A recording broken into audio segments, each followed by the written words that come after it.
ಅಮೆರಿಕದ ಒತ್ತಡಕ್ಕೆ ಮಣಿದು ಕದನ ವಿರಾಮ ಆರೋಪ. ಕಾಂಗ್ರೆಸ್ ಆರೋಪಕ್ಕೆ ಯಾವುದೇ ರೀತಿಯ ಅರ್ಥ ಇಲ್ಲ, ನಮ್ಮ ಹೋರಾಟಕ್ಕೆ ಸಿಕ್ಕ ಪ್ರತಿಫಲ ಅಂತ ಬಿಎಸ್ವೈ ಹೇಳಿದರು. ಅಮೆರಿಕದ ಒತ್ತಡಕ್ಕೆ ಮಣಿದು ಕದನ ವಿರಾಮದ ಆರೋಪ ಏನ್ ಮಾಡಲಾಗ್ತದೆ, ಕಾಂಗ್ರೆಸ್ ಆರೋಪಕ್ಕೆ ಯಾವುದೇ ರೀತಿಯ ಅರ್ಥ ಇಲ್ಲ, ನಮ್ಮ ಹೋರಾಟಕ್ಕೆ ಪ್ರತಿಫಲ ಸಿಕ್ಕಿದೆ, ಪಾಕಿಸ್ತಾನಕ್ಕೆ ತಕ್ಕ ಪಾಠವನ್ನ ಕಲಿಸಿ ಮೂಲೆ ಗುಂಪು ಮಾಡಿದ್ದೇವೆ. ಮೋದಿ ಅವರ ಯಶಸ್ಸು ಸಹಿಸಲಾಗದೆ ಆರೋಪವನ್ನ ಮಾಡ್ತಾ ಇದ್ದಾರೆ ಇವರುಗಳು. ಪಾಕಿಸ್ತಾನಕ್ಕೆ ತಕ್ಕ ಪಾಠವನ್ನ ಕಲಿಸಿರುವಂತ ಪ್ರಧಾನಮಂತ್ರಿ ನರೇಂದ್ರ ಮೋದಿ ಅವರಿಗೆ ಅಭಿನಂದನೆಯನ್ನ ಸಲ್ಲಿಸ್ತಾ ಇದ್ದೇನೆ ಅಂತ ಬಿಎಸ್ ಯಡಿಯೂರಪ್ಪನವರು ಮಾತನಾಡ್ತಿದ್ದಾರೆ. ಏನು ಅರ್ಥ ಇಲ್ಲರಿ, ನಮ್ಮ ಹೋರಾಟಕ್ಕೆ ಸಿಕ್ಕಂಥ ಯಶಸ್ಸು, ನಮ್ಮ ಹೋರಾಟದ ಪ್ರತಿಫಲ ಪಾಕಿಸ್ತಾನಕ್ಕೆ ತಕ್ಕ ಪಾಠವನ್ನು ಕಲಿಸಿ ಅವರ ಮೂಲೆ ಗುಂಪು ಮಾಡಿದ್ದೇವೆ. ಇದು ದೊಡ್ಡ ಪ್ರಧಾನಿ ನರೇಂದ್ರ ಮೋದಿಯವರ ಯಶಸ್ಸು. ಅದನ್ನು ಸಹಿಸೋಕ್ಕಾಗದೇ ಯಾರೋ ಏನೇ ಮಾತಾಡೋದಕ್ಕೆ ಅರ್ಥ ಇಲ್ಲ. ನಿಜಕ್ಕೂ ಸಹ ದೊಡ್ಡ ಸಾಧನೆಯನ್ನು ನರೇಂದ್ರ ಮೋದಿಯವರು ಮಾಡಿ ಪಾಕಿಸ್ತಾನಕ್ಕೆ ತಕ್ಕ ಪಾಠವನ್ನು ಕಲಿಸಿದ್ದಾರೆ. ಅದಕ್ಕಾಗಿ ನಮ್ಮ ಪ್ರಧಾನಿ ನರೇಂದ್ರ ಮೋದಿಯವರಿಗೆ ಅಭಿನಂದನೆಯನ್ನು ಸಲ್ಲಿಸ್ತಾರೆ. ಆಪರೇಷನ್ ಸಿಂಧೂರ್ ಬಗ್ಗೆ ಕಾಂಗ್ರೆಸ್ ಅಪಸ್ವರದ ವಿಚಾರಕ್ಕೆ ಸಂಬಂಧಪಟ್ಟಂತೆ ಪಾಕ್ ವಿರುದ್ಧ ಯಾಕೆ ಕದನ ನಿಲ್ಲಿಸಿದ್ರಿ ಅಂತಿದ್ದಾರೆ. ಇನ್ನು ಕೆಲವರು ಕೇವಲ 4 ವಿಮಾನ ಹಾರಿಸಿದ್ರು ಅಂತ ಹೇಳ್ತಾ ಇದ್ದಾರೆ. ಆಪರೇಷನ್ ಸಿಂಧೂರ್ ಬಗ್ಗೆ ಅಪಪ್ರಚಾರ ಮಾಡುವಂತ ಟಾಸ್ಕ್ ಅನ್ನ ಕೊಡ್ಲಾಗಿದೆಯಾ ಹಾಗಾದ್ರೆ ಅಂತ ವಿಧಾನ ಪರಿಷತ್ ಸದಸ್ಯ ಸಿಟಿ ರವಿ ಅವರು ಪ್ರಶ್ನೆಯನ್ನ ಮಾಡಿದ್ದಾರೆ. ಕಾಂಗ್ರೆಸ್ ನಾಯಕರು ಇದರ ಬಗ್ಗೆ ಏನು ಪ್ರಶ್ನೆಯನ್ನ ಮಾಡ್ತಾ ಇದ್ದಾರೆ. ಆಪರೇಷನ್ ಸಿಂಧೂರ್ ಬಗ್ಗೆ, ಸೈನಿಕರ ಬಗ್ಗೆ, ಅದ್ರ ಬಗ್ಗೆ ಅಪಪ್ರಚಾರವನ್ನ ಮಾಡುವಂತ ನಿಟ್ಟಿನಲ್ಲೇ ಕಾಂಗ್ರೆಸ್ ನಾಯಕರು ಏನಾದರೂ ಟಾಸ್ಕ್ ಅನ್ನ ಪಡ್ಕೊಂಡಿದ್ದಾರಾ? ಸಂತೋಷ್ ಲಾಡ್, ಪ್ರಿಯಾಂಕ್ ಖರ್ಗೆ, ದಿನೇಶ್ ಗುಂಡೂರಾವ್, ಕೊತ್ತನೂರು ಮಂಜುನಾಥ್ ಇವರೆಲ್ಲರಿಗೂ ಕೂಡ ಟಾಸ್ಕ್ ಕೊಟ್ಟಂತೆ ಕಾಣಿಸ್ತಾ ಇದೆ. ದೇಶವಿಡೀ ಯುದ್ಧ ಬೇಕು ಅನ್ನುವಾಗ ಸಿದ್ದರಾಮಯ್ಯ ಯುದ್ಧ ಬೇಡ ಅಂದ್ರು. ನಂತರ ಸಿದ್ದರಾಮಯ್ಯ ಹಣೆ ಮೇಲೆ ದೊಡ್ಡ ಕುಂಕುಮ ಹಾಕಿಕೊಂಡು ಸುದ್ದಿಗೋಷ್ಠಿ ಮಾಡಿ ಸೈನಿಕರನ್ನ ಶ್ಲಾಘಿಸಿದ್ರು. ಇಡೀ ಕ್ರೆಡಿಟ್ ಸೈನ್ಯಕ್ಕೆ ಅಂದ ಸಿದ್ದರಾಮಯ್ಯ ಈಗ ಅಪಪ್ರಚಾರ ಯಾಕೆ ಮಾಡ್ತಿದ್ದಾರೆ ಅಂತ ಪ್ರಶ್ನೆ ಮಾಡಿದ್ದಾರೆ ಸಿಟಿ ರವಿ. ಆಪರೇಷನ್ ಸಿಂಧೂರ ಅದಕ್ಕೆ ಸಂಬಂಧಪಟ್ಟಂತೆ ಅಪಸ್ವರದ ಮಾತಾಡ್ತಿದ್ದಾರೆ. ಕೆಲವರು ಒಂದು ಹೆಜ್ಜೆ ಮುಂದೋಗಿ ಹೇಳಿದ್ದಾರೆ, ಭಯೋತ್ಪಾದನೆಯನ್ನ ಬೇರ್ ಸಹಿತ ಕಿತ್ತಾಕಬೇಕು, ಯಾಕೆ ಯುದ್ಧ ನಿಲ್ಲಿಸಿದ್ರಿ ಅನ್ನುವ ಪ್ರಶ್ನೆಯನ್ನು ಮಾಡ್ತಾ ಇದ್ದಾರೆ.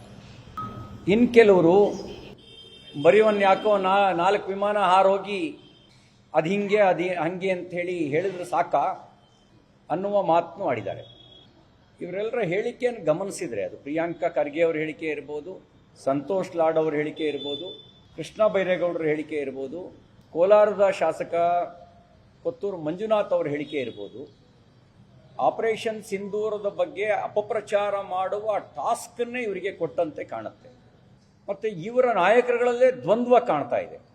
ಆದರೆ ಸಿದ್ದರಾಮಯ್ಯನವ್ರದ್ದು ಹಂಗಲ್ಲ, ನನಗೆ ಕುಂಕುಮ ಕಂಡ್ರೆ ಹೆದರಿಕೆ ಆಗುತ್ತೆ ಅಂತ ಹೇಳಿಕೆ ಕೊಟ್ಟವರು. ಅವರು ಹಂಗೆ ಹೇಳಿಕೆ ಕೊಟ್ಟವರು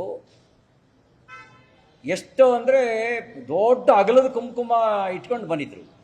ಹಾಗೆ ಇಟ್ಕೊಂಡು ಬಂದು ಆಪರೇಷನ್ ಸಿಂಧೂರವನ್ನು ಪ್ರಶಂಸೆ ಮಾಡಿದ್ರು ಮತ್ತು ಇಡೀ ಕ್ರೆಡಿಟ್ ಸೈನ್ಯಕ್ಕೆ ಅಂತ ಹೇಳಿದರು. ನಾವು ಯಾರು ಆಪರೇಷನ್ ಸಿಂಧೂರ್, ಪಹಲ್ಗಾಮ್ ದಾಳಿ ವಿಚಾರ ಎರಡೂ ಸರ್ವಪಕ್ಷ ಸಭೆಗಳಿಗೂ ಪ್ರಧಾನಿ ಮೋದಿ ಬಂದಿಲ್ಲ.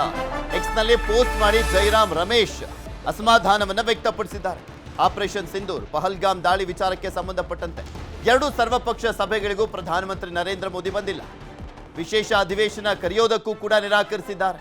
ಕಾಂಗ್ರೆಸ್ ಪಕ್ಷವನ್ನ ನಿರಂತರವಾಗಿ ಅವಮಾನಿಸ್ತಾ ಇದ್ದಾರೆ.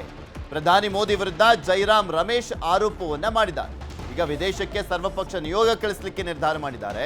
ಪಾಕಿಸ್ತಾನದಿಂದ ಉಗ್ರವಾದದ ಬಗ್ಗೆ ಭಾರತದ ನಿಲುವು ತಿಳಿಸಲಿಕ್ಕೆ ನಿಯೋಗ ರವಾನಿಸಲಿಕ್ಕೆ ನಿರ್ಧಾರವನ್ನ ಮಾಡಲಾಗಿದೆ. ಕಾಂಗ್ರೆಸ್ ಪಕ್ಷ ದೇಶದ ಹಿತಾಸಕ್ತಿ ವಿಚಾರದಲ್ಲಿ ಸದಾ ಮುಂದು. ಸರ್ವಪಕ್ಷ ನಿಯೋಗದಲ್ಲಿ ಕಾಂಗ್ರೆಸ್ ಪಾಲ್ಗೊಳ್ಳಲಿದೆ. ಬಿಜೆಪಿ ರೀತಿ ರಾಷ್ಟ್ರೀಯ ಭದ್ರತೆ ವಿಚಾರದಲ್ಲಿ ರಾಜಕೀಯ ಮಾಡಲ್ಲ ಅಂತ ಹೇಳಿದ್ರು.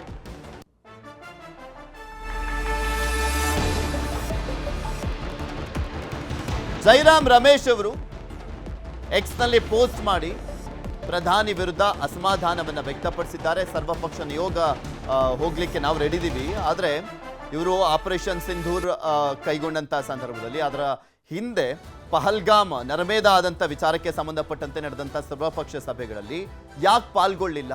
ಇವರು ಪದೇ ಪದೇ ಕಾಂಗ್ರೆಸ್ ಪಕ್ಷವನ್ನ ಅವಮಾನಿಸ್ತಾ ಇದ್ದಾರೆ. ವಿಶೇಷ ಅಧಿವೇಶನವನ್ನ ಕೂಡ ಕರೆಯಲಿಲ್ಲ ಅಂತ ಅಸಮಾಧಾನವನ್ನು ವ್ಯಕ್ತಪಡಿಸಿದರು.